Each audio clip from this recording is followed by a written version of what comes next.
Digital pathology events are interdisciplinary event by definition because digital pathology is interdisciplinary.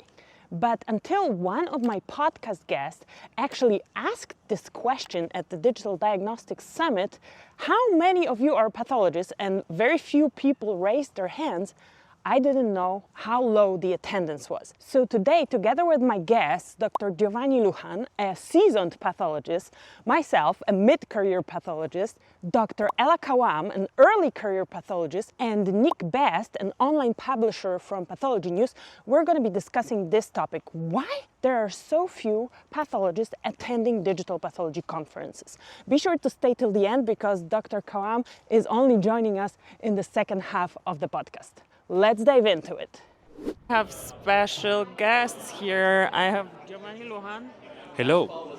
And I have Nick Best. Hello. Nick, say who you are and why did you like this meeting? So I'm Nick Best from Pathology News, and I love this meeting because it is a new, unique way to network with like-minded people. It's not manufactured networking, it's people who are trying to drive our industry forward, coming together and discussing how to make it happen. Okay, same question to you, Giovanni. Who are you and why did you like this meeting? I'm Giovanni Lujan, Director of Digital and Computational Pathology at The Ohio State University. It's my first time here, and definitely I echo what Nick just said. I became an instant fan. I love it the way that everybody has the same goal. Everybody is approaching it from different angles and we learn from each other. It's definitely a learning experience as well as a celebrating experience, so it's great. So yesterday we had a fireside chat with kind of prominent people in the digital pathology space, and you asked a question that was kind of eye-opening to me because you asked how many pathologists are in the room, can you raise your hands? And I was shocked how few hands were up. Can you comment on that and like your experience in other meetings that are supposed to be pathology meetings? I mean, digital pathology is very multidisciplinary, so it's not just for pathologists, but let's talk about it. Yeah, it's something that I started noticing at the DPA, which is by definition the Digital Pathology Association. Obviously, you expect to be largely attended by pathologists. However, that's not the case. And pathologists are usually a minority. So it seems like the pathology... How many people raised their hands? Yesterday, 10. 10, oh my goodness. And we are like 100. How many people did we have in the room? I will say probably... At least 100. Yeah. Maybe a few over 100, I would say. But yeah, it's just 10 people, which tells you 10%, and I think that's pretty much what we see in other big meetings that are supposed to be pathology-driven. Why do we see that? Is that the fault of the event, or is it the pathologists not wanting to come? Do they not have time? Do we need to make more one-day events where they feel they can actually leave the lab for a day, perhaps, whereas 2 days, 3-day meetings, that's a long time to be away. You know, what can these conferences do to attract more pathologists? That was my point yesterday. The point I was trying to make is that we are getting in general, too compliant about the fact that these meetings are, like we were talking, we're learning from each other, we're celebrating, but we are kind of preaching to the choir, right? Everybody here is already on board, is already interested, and the pathologist community, which is supposed to be driving this or be one of the main driving forces, is kind of missing their own party, so to speak. So how do we bring them in? That's the question.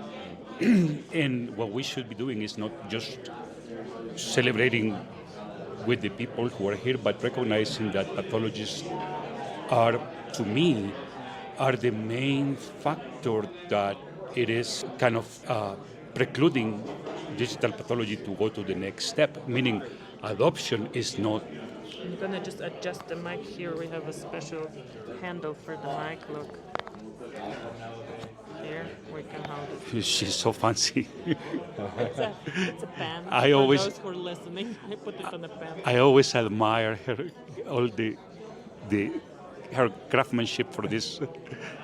So anyway, so this is something that we need to keep thinking about, how to target the pathologists to get them to listen, to experience. In my experience as pathologist, I believe that if pathologists try it, they will love it and they don't go back.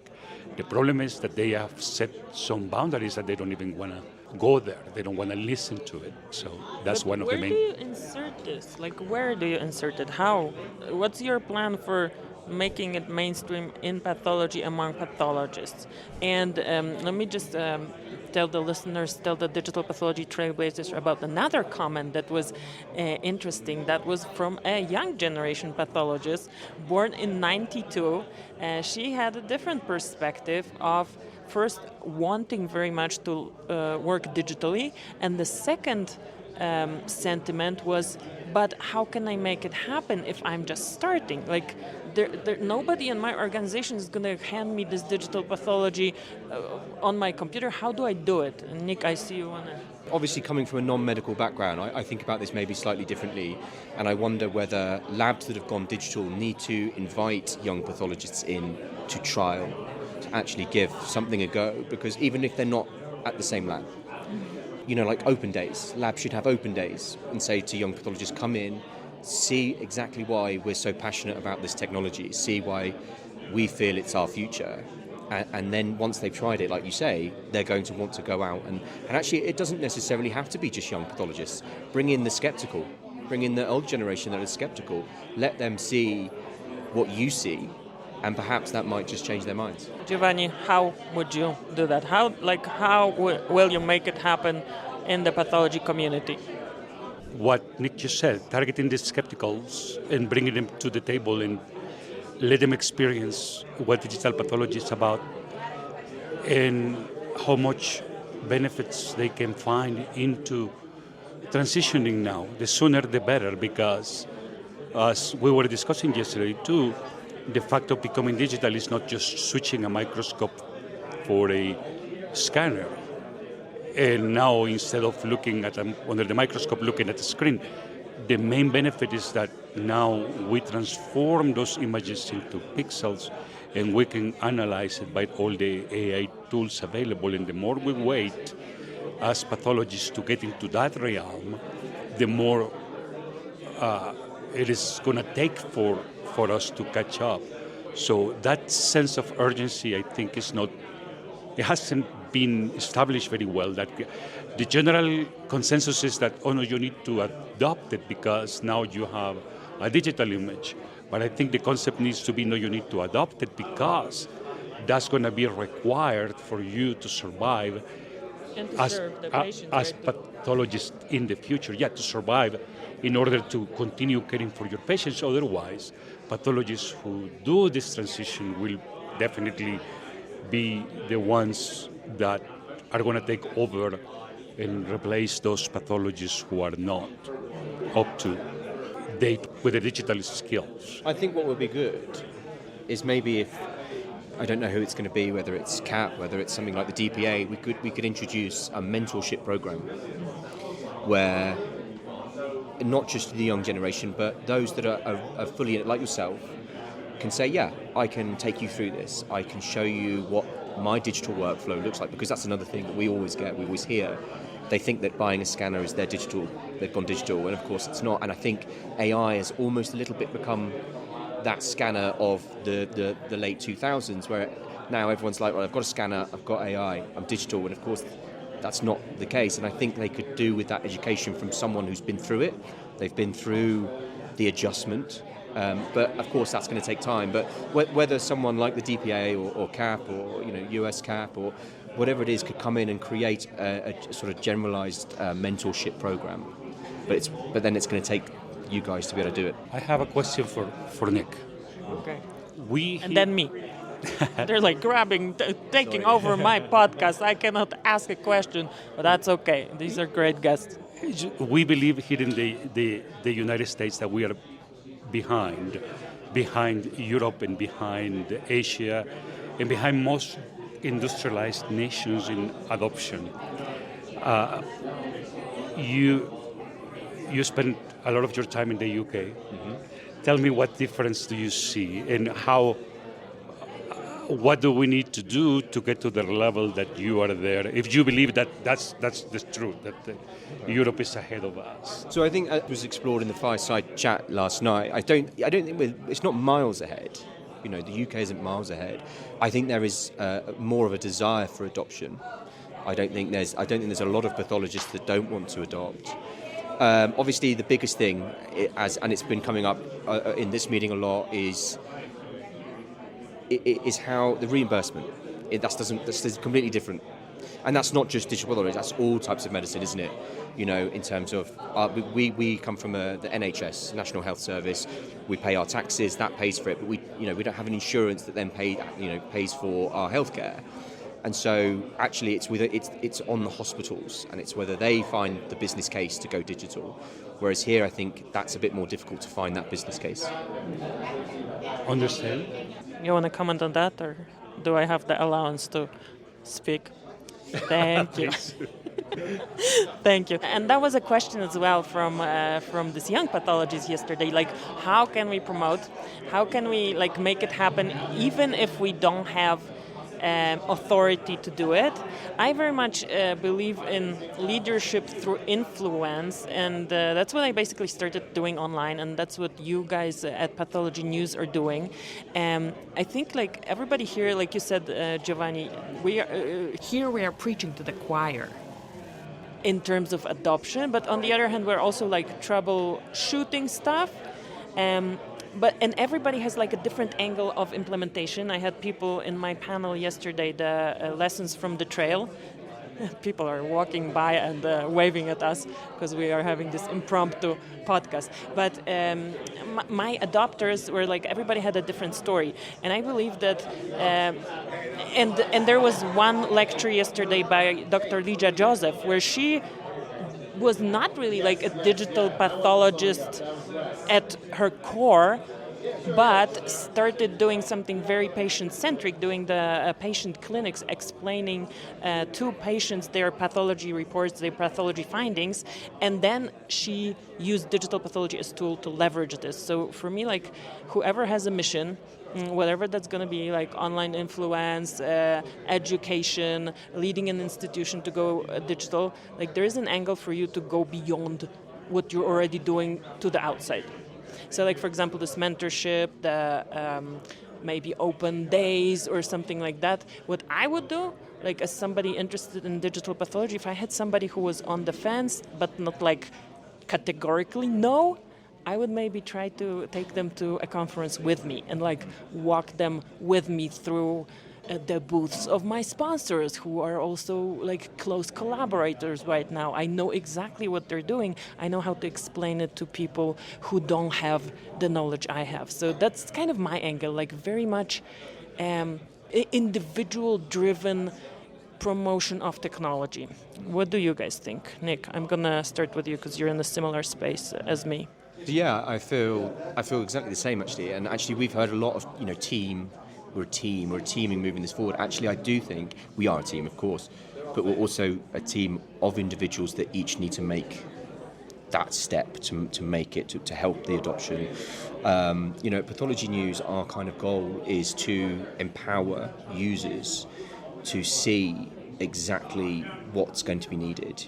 We want to educate them on a digital workflow, on the pitfalls. So we have podcasts, webinars, these sorts of things to help people. But yeah, I think a mentorship program. But again, like you say, I think that's going to have to be. The individuals are going to have to buy in. We need the buy-in from the individuals to say, yes, I'm happy to mentor someone or 2, 3 students or whatever it might be. But yeah, I think individually everyone's got to sort of take their responsibility. Giovanni, what do you think? Beyond your multiple appearances on international stages and online presence, so you're kind of covering all grounds. What are your thoughts on that? I think the fact what we heard yesterday from this young pathologist is new in practice. It was sort of not eye-opening, but just a confirmation. Something that we've seen in our own institutions. The new generations are completely set on that they are going to be digital and that that's the future, and they are coming out and populating now the workforce. So I think if we kind of cater to them and empower them to start being the driving force at their new workplaces, that will be probably a big event, or that might tilt the balance, because now, in order for these practices to attract this new workforce, they definitely will have to be digital and to be offering this kind of digital AI future. So I think that kind of we've been doing the opposite, right? Trying to target. Convert the old guys who already love their microscopes. We call ourselves seasoned pathologists. Seasoned, sorry. I would call myself maybe mid-career. But Mid-career, seasoned, and new generation. These are our categories for today. I'm just making fun. It's like I'm making it up. We, the old pathologists, need to understand that the future belongs to the new generation. So we kind of have to prepare the road for them, and we haven't been doing a good job, right, as a specialty. So now they are coming into the workforce and they are creating those expectations, or they are kind of awakening to the reality that their expectations are not fulfilled by their current workplaces. So I think that will be a good way to do it. Like, after I heard this pathologist yesterday, I went and talked to her, and I think what we came up with, plans. Yeah, let's talk about your plan for Path Visions. He just can you reveal that? If not, that's okay. We can just cut no. it out. I think Because I think at Path Visions, all of us are going to be there. Nick is going to be there, Giovanni and me, and we need to do something like a similar follow-up on this one. But absolutely. yeah, what did you ask her to do? We will be the host that the podcast that I usually host. It will Beyond be the Scope by Beyond the Scope. DPA, Digital Pathology Association. Exactly, the Digital Pathology Association podcast Beyond the Scope. We will be there. Pathology Visions, the DPA sponsored meeting. So we will be there in a little bit like a different format. We'll be doing small on-the-spot interviews. We have our set with. Let's call her Dr. Kawam. Do you want to join us on our impromptu podcast? Because we're talking about you all the time. Probably your ears are burning. I'll Talking. tap out. Bye. Nick, thank you so much for joining. We are having our new guest. So let's start with the first question. Who are you and why do you like this meeting? My name is Alae, and I like this meeting because it's a very safe space to share how you feel about digital pathology. And that was the pathologist who commented yesterday that new generation is different than the previous generations. And I think I think people who, let's say, mid-career and seasoned pathologists often dismiss this as like old pathologists. I think like the feeling is there is a feeling of dismissal of this kind of feelings, perception. But this is the new reality. These are the people that are going to be the next diagnosticians of the world. And after COVID, it's different. So Dr. Kawam, Alae, tell us, elaborate on your comment. I think that came from a place of personal experience, but I tend to reflect a lot. And one thing that I realized was we do have to work with leadership, right? Mm-hmm. You can't accomplish anything without leadership. And it is on us to say something, but what's on them is to be receptive to the things that we have. And I want, leadership and, the generation that's basically retiring right now to look at us as an investment. We will basically take on whatever projects that they're working on. We are the future. We're, going to carry on their vision. Now, being clear about the vision, whatever, the new technology is emerging, right? We have to be the ones to be the segue into making things more efficient, making things more sustainable. I'm a huge advocate for wellness, right? Mm-hmm. So digital pathology for me, when I heard it, first learned about digital pathology and remote sign out, oh, wow, I can sign up for my library. That's the way it reverberated with me. Now, that's not necessarily the case. I had a mentor who was like, no, digital sign up for me means I can send my cases out faster and get, like shorter turnaround time. I was like, no, why would you do that? I mean, work-life balance is one aspect of it. And the reality is you can't dissociate, the benefits of this technology just for, the patient. Yes, patient care is paramount. I am not denying that. That is extremely important. When a patient gets out of the hospital faster, when they get an answer, that closure for the patient is extremely important. However, I will say there are other benefits. When you do think of like a large company, retention has become an issue over time, partially because, people are leaving, they're not happy, whatever, and we want to talk about burnout. It's a huge conversation. However, when you do introduce this technology and make it part of the standard of the practice, I think I've mentioned before, it's nice to see digital pathology evolving, but I want to make it the not gluten-free option, make it the standard, not the secondary option. Mm-hmm. I think that's the vision. I think that a lot of people here agree with that. It's just that how do we get traction for it in places that are less likely to accept this technology, whether it's fear, whether it's fear of wasting money. I mean, that's a very major concern. But I'm hopeful. I do want to say out to leadership, listen to us. We are an investment. We want to learn. We want to work with you. We do see the potential. So, yeah, work with us, and we're here to, we're here to make the dreams come true. Isn't she great?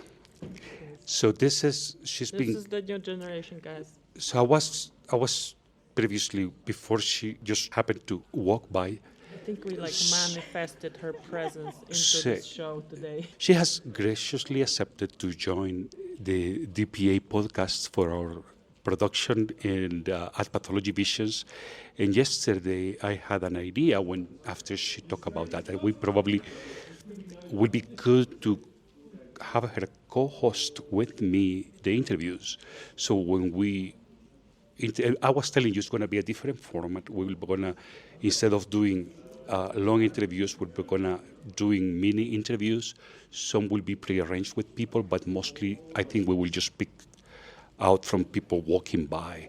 We will be set on the Pathology Visions booth.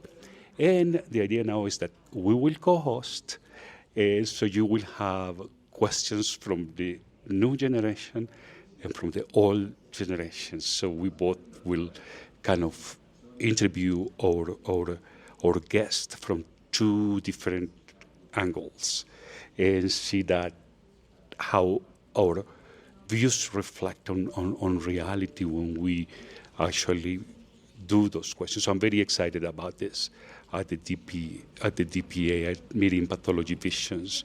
I was going to say this will be your host. I'm actually super excited for it. I think when we were on the call talking about it, I was just like, oh my God, I'm so excited. I had a moment. But I will say, don't be afraid to share how you're thinking. When you have an idea and you feel like, you don't know who's listening, and sometimes the people who are in these spaces actually want to hear things. They actually want the feedback. And I'll say, our generation, we're very fearful and anxiety ridden. I get that, been there, done that. But get out of your head and don't be afraid to share how you feel. That has to come from a confidence within yourself to say okay, I actually believe in this. I see a future in this. I'm going to say something. I am taking a risk, and I'm fully aware I'm taking a risk. However, if it's in the right place, they will be receptive to what you're saying. And I think that, people do want to hear support. We're supporting this movement. You might not feel it locally where you work, but at the same time, you will get support in certain spaces. And I will say, find those spaces where you find the support, make your, connections, network with people. And, obviously friendship is something super important as well. The professional connections are another thing, but it's these places where you find support, and that support can come in the form of ideas. Hey, did you try this? Did you try getting involved? It's actually an unwritten, I don't know how to explain it. There's no formula. Everything in life, we think that there's no formula. You just kind of go with the flow and see how things come to you. And hopefully you will, achieve great things.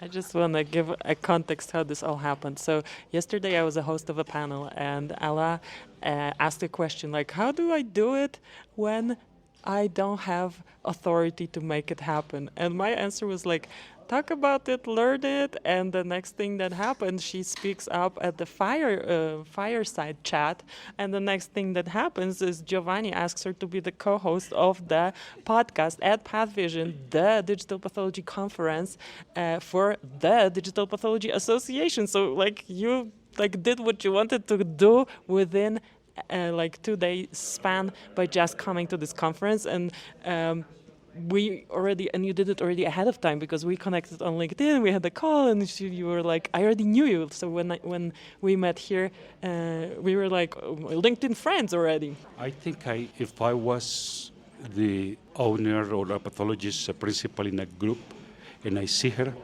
I will hire her right there on the spot, or at least make an offer and try to grab her from wherever she is, because this is what it will drive, and it will kind of, to me, what I think is that it will bridge the gap between generations, having the new pathologists lead the way of what they want, so that the older generations, the seasoned pathologists who are controlling the market right now, understand that we need to create and pave the road for them to succeed and flourish. That is not only about us, that we shouldn't just be thinking, I'm going to retire in 5 years, 10 years, so I don't want to hear it.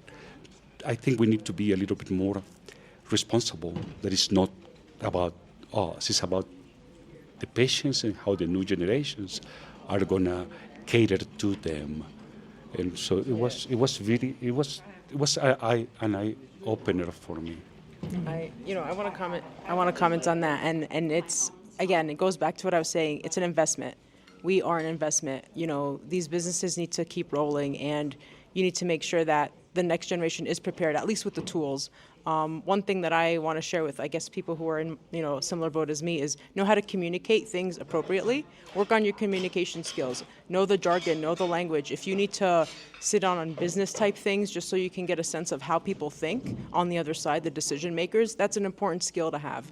You don't need a higher degree for it, but educating yourself within that space is a very powerful skill. And just knowing how to communicate in general, knowing how to link with people, or don't be afraid to reach out. That's how, I reached out on LinkedIn, and that's how we met. The World Wide Web, right? Don't be afraid to use this web. Don't be afraid to use resources that are around you. We really have a lot of power that we just haven't been conscious of. But we're here, and we're making things happen. So, awesome! Thank you so much. I appreciate it. Before we wrap up, I want to say this is all happening at the Digital Diagnostics Summit organized by Lumea, who brought here the movers and shakers, as Lumea people say, of the industry. So we're just it's an impromptu podcast. It's not going to be distributed live, but it is definitely very spontaneous without scripted questions. So to wrap up, guys, what is going to be your next step to advance digital pathology after we go home? We're going to do our next podcast at Pathology Visions with my co-host. We're going to work on that, and we're going to be going all for it and trying to bring this new, fresh approach to our podcast, to the DPA, now with a voice from this new generation. So that's what we're going to do. Let us talk offline how I can help and maybe distribute this initiative. How about you? Other than the podcast, what's your next thing that you're going to do? I'm going to actually talk with my leadership and say, hey, I was at this conference and there was a lot of people talking and there's some good stuff that was said. And obviously I'm going to make it a lot more formal and professional and be a little bit more strategic in what I say, but I do want them to know that we exist, and sometimes you don't have to physically push for anything, but just getting slight exposure, the idea in their head, and just talking about it. Talking about it. Sometimes when you talk about things, people get sparked interest and they realize oh wow, maybe this can solve one of my problems. Staffing issues is always an issue. For example, we're understaffed. Maybe if we can offer a flexible option for some pathologists or whatever it is, that may be a solution. So thinking in terms of solutions, not in terms of just problems, I think is super helpful. and, you know, just to slowly bring things in, I think is what I'm going to do. That's amazing. Thank you so What are much. you going to do, Alex? I'm gonna talk to you offline how to create even more splash for the DPA podcast initiative, and I'm gonna go and have this podcast edited so that you guys can share it with people, and everybody who's listening and who thinks digital pathology is a good thing. When it's out, please share and send to those who are like not totally against, but who are on the fence, so that they can hear different perspectives. Thank you so much, guys, for joining me. Thank you for having us. It's been great. Thank you so much. And I wish you a fantastic day, and I talk to you in the next episode. Thanks so much for joining and staying till the end. It means you are a true digital pathology trailblazer. Let me know, why do you think so few pathologists are attending, and what changes need to happen in the pathology departments for digital pathology not to be optional, to be the mainstream, to be the main menu, something that everybody can benefit from.